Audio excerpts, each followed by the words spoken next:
السلام عليكم. انا عاوز اقول لك شويه كلام من قلبي كده.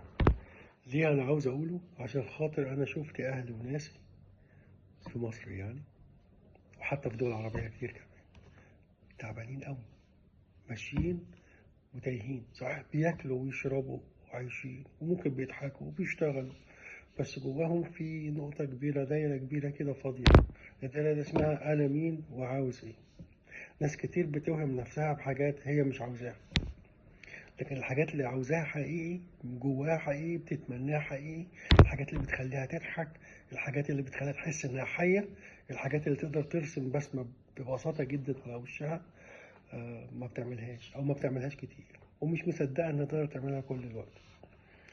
صحيح انت بتشتغل وجواك وبتتكلم مع ناس، بس جواك في صوت ساكت، في صوت بيصرخ من غير ما حد يسمعه. الصوت ده بقى هو عقلك الباطن، هو اللي بيجي يقول لك انا عاوزك تعيش، بس انت ما بتعيشوش. في الاخر بيستسلم ويبرمج نفسه ان هو يعيشك زي ما انت بتقول له خلاص. طيب تقدر تغير ديت؟ كل حاجه في الدنيا تقدر تغير. انت اصلا تقدر تبرمج نفسك من جديد، بس لازم يكون عندك شويه صبر. عشان كده الصابرون ليهم باب لوحدهم في الجنه. انا طول عمري كنت بسال ليه الصابرين ليهم باب في الجنه؟ لان برمجه الذات صعبه جدا، بس في نفس الوقت سهلة جدا. هي صعبة لأنها بتاخد وقت، لكن سهلة لأنها محتاجة تدريب، محتاجة عمل يومي كده كل يوم، زيها زي الأكل والشرب والمية. فالصابر زي لازم يعمل زي الأكل والشرب والمية كده. الناس همها إنها ترضي الناس. للأسف معظم الشباب تعبانين وضايعين، وفي منهم اللي بينجح ما بيفكرش يرضي حد فبيرضي نفسه. زي مثلا شاب كده معاه ماجستير ولا معاه دكتوراه ولا خريج جامعة كبيرة ولا عمل أي حاجة، ومرة واحدة يقف في الشارع يبيع قهوة. ممتاز جدا، ده ممتاز، ما فكرش إنه يرضي الناس ويلبس بدلة عشان خاطر درس في الجامعة ولا حاجة. هو بدأ بخطوة وبعد كده يكمل على اللي هو عاوزه. او واحد زي حالاتي كده هوت، حب يرضي الناس ودكتور وعالم ومعرفش ايه وزفت، وهو من جواه اصلا فاضي، هو من جواه تعبان. هو بيعمل ده عشان خاطر يحاول يرضي الناس، بس هو فاكر انه بيرضي نفسه، بس في الحقيقه لا.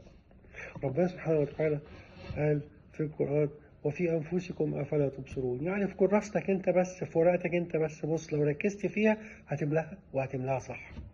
ركز في ورقتك هتملاها وهتملاها صح. طيب الكلام ده نظري؟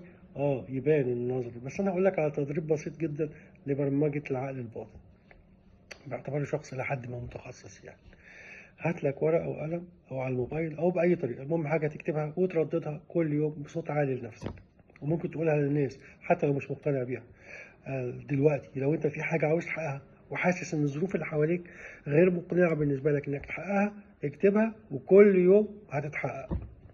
الموضوع مش موضوع طاقة وحاجات زي كده، لا، موضوع انك انت برمجت عقلك الباطن، فاديت لعقلك اوامر انه يحب حاجة معينة، فيبتدي يدور على 50,000 طريقة عشان يعملها. زي الشخص كده لما يكون جعان في البيت بالظبط ومفيش اكل في البيت، هو مش لاقي حاجة يعملها، فبيدور على ايه الموجود، بواقي الحاجات، ويعمل منها وجبة زي العسل، تبقى احسن من وجبة احسن مطعم في الدنيا، وبياكل وبيشبع ويبقى زي الفل. ايه اللي خلاه عمل كده؟ هو البرمجة اللي موجودة جواه إن هو لازم يطلع بالموجودات والمتاحات أحسن عمل ممكن. التدريب هو ببساطة كده هو عشان أريحك يعني.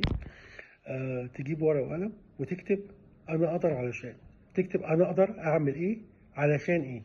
حتى لو أنت مش مقتنع بيه دلوقتي زي ما قلنا، اكتبه برضه. طيب حضرتك الناس بتقول عليا فاشل ومش نافع، أو بتقول إن أنا مش هقدر أعمل حاجة زي كده، أو الظروف كلها، سيبك من كل دوت.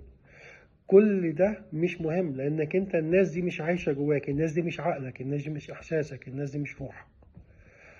اعمل اي حاجه انت عاوزها، مش مهم رضا الناس، اهم حاجه رضا ربنا سبحانه وتعالى، بعد كده الناس مش مهمه خالص. فاعمل ده، ورقه وقلم، اكتب انا اقدر اعمل علشان.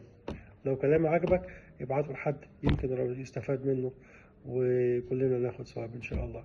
لو في اي استفسار او اي سؤال، انا صلاح عبد الدايم، مدرب واستشاري نفسي، تقدروا تسألني في أي وقت. السلام عليكم.